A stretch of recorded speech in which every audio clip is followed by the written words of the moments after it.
He's placing his business in a trust run by his sons, a measure so out of odds with the norms of government ethics and the practices of generations of presidents and the people who serve them, that the head of the nonpartisan and independent Office of Government Ethics, a man named Walter Shaub, addressed the president-elect's conflicts directly with a remarkably brave and earnest speech yesterday. You don't hear about ethics when things are going well. You've been hearing a lot about ethics lately.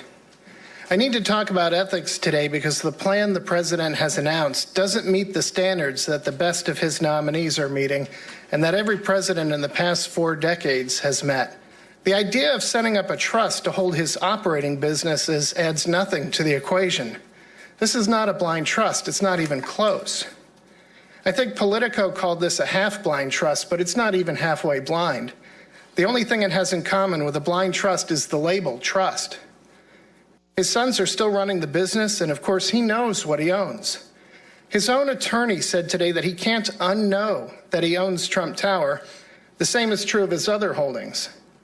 The idea of limiting direct communication about the business is wholly inadequate. That's not how a blind trust works. There's not supposed to be any information at all.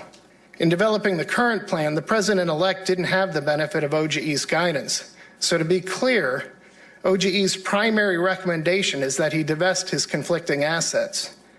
Nothing short of divestiture will resolve these conflicts.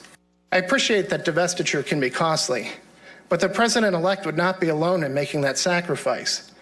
I've been involved in just about every presidential nomination in the past 10 years. I've also been involved in the ethics review of presidents, vice presidents, and most top White House officials. I've seen the sacrifices these individuals have had to make.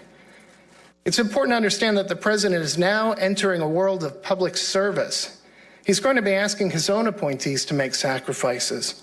He's going to be asking our men and women in uniform to risk their lives in conflicts around the world. So no, I don't think divestiture is too high a price to pay to be the president of the United States of America.